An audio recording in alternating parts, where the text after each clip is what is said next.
back in the 1998 time frame. What they did, they brought in the construction industry that was paying a fee to the air district for every acre of land they were constructing on.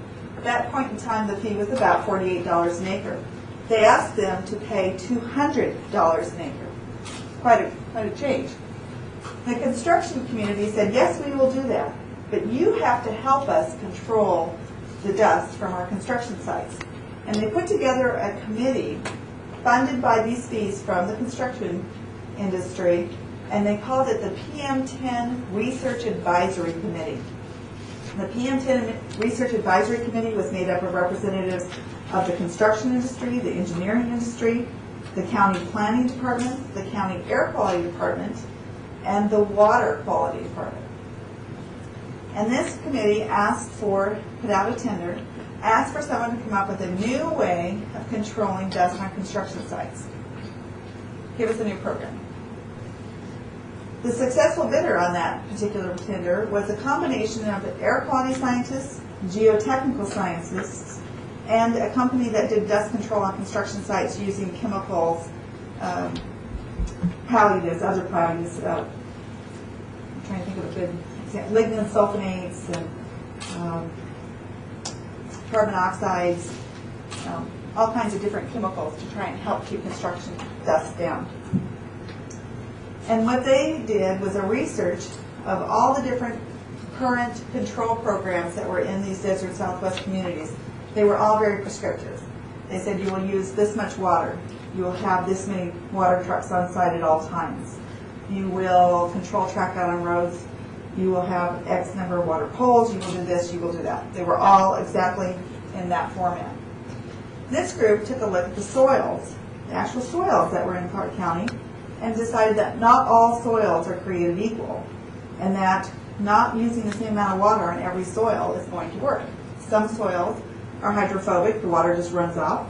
Some soils, if you put on the prescribed amount, isn't going to be enough. Sometimes chemicals work better, sometimes other things work better. So they suggested that the program should have a very strict limit on dust being emitted from the construction site. In fact, they recommended no visible emissions, no visible dust from a construction site at all. But let the construction company decide how to achieve that standard. They brought this proposal back to the PM10 Research Advisory Committee. The constructors loved it. The Water Quality Control Board loved it, less water use. The county regulatory agencies dismissed it out of hand and refused to consider it because they didn't think they could enforce it. How can we enforce a standard when we don't have a real standard? We don't have any way of counting water trucks. We don't have any way of determining water application. So the Research Advisory Committee voted to accept the report over the protests of the regulators, and they wanted to present it to the regulatory board. In the meantime, the county was coming forth with their own plans, their own requirements, and it was to make their current control program more stringent, more water, fewer acres under construction, more water trucks per acre on site. And they held a public workshop to bring the construction companies in. This is the fastest growing city in America. They hold this public workshop. It's Las Vegas. They hold it in a ballroom at a casino. Over 100 people show up to say, we don't want your command and control program. We want what was recommended to the PM10 Research Advisory Committee. And they protested. The regulated community said, we want a standard that says no visible emissions from our construction sites. We're willing to accept that if we have the choice of how we do it. Needless to say, this got quite a bit of media attention. Then it got the attention of the elected officials, and they directed a different county agency to write the requirements as requested by that community. So the new plan was that they had to have a standard, no visible emissions, that they got to choose how they did that. And they wrote their own dust mitigation plan and turned that into the county. And if the county found them not following their plan or emitting visible emissions, then they were penalized. Then they were out of compliance.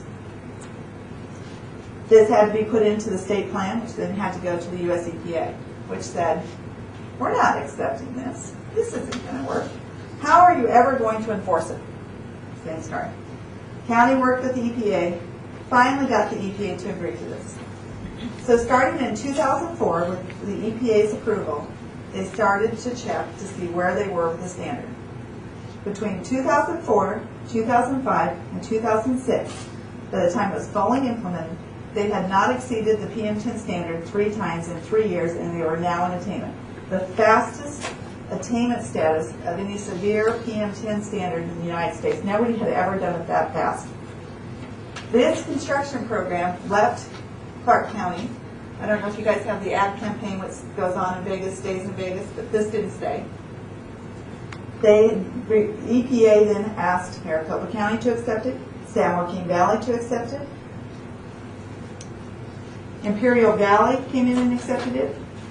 And as it stands today, San Joaquin Valley is in attainment of the PM10 standard. Clark County doesn't have their plan approved, but their monitoring data is in attainment of the standard. Maricopa County is in attainment of the standard. And Imperial Valley thinks they have 1 more year, and they're going to be in attainment of the standard. No new technology, just simply a different way of managing air quality. Didn't cost any more. No, like I said, there's no new technology. It's a different way. So sometimes, if we look at things and we just change our perspective on how we're going to implement the control technologies, we can be more successful than we can by developing new technology. So our current approach, as I spoke of earlier, is we determine the emissions from a particular facility. We determine the controls for each pollutant separately. And these are the approaches that are used pretty universally. I'm not talking just the United States now. I'm also talking about the European Union. I'm talking about the UK. Anywhere with a robust, largely command and control type air quality program, this is what they do.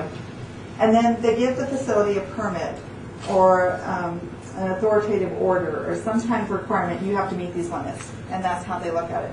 Pollutant by pollutant, control by control. So the problem, what's missing in that program is that we're not looking at the secondary emissions from the emission control units. I can talk about that specifically. We're not looking about any other pollutant pathways. If we're using a wet scrubber to control sulfur, we're not looking at the water disposal on the back end. We're only looking at the sulfur removed from the air. We're not looking at indirect emissions. For example, if we're using an electrostatic precipitator to control particulate, that takes a lot of energy. Takes a lot of electricity. We're not looking at the emissions from the power plant that produces electricity that goes into the electrostatic precipitator. We're only looking at the difference from that one facility. So we're not looking at the entire picture and adding together all of those different pieces together to say at the end of the day, if we add all these controls, we've reduced the emissions from this facility, we've increased in these other areas, what's the net effect? We don't do that in our current permitting programs. So I want to talk a little bit about emissions from pollutant control, things that some of you may be very aware of, some of you may not be very aware of. The common control for nitrogen oxide emissions from power plants is what's called selective catalytic reduction. You actually inject ammonia into the airstream as it comes out the stack. Then there's additional ammonia emissions because it has something called ammonia split. You can never actually totally match the amount of ammonia with the match of the nitrogen oxides coming out. Comes out the stack,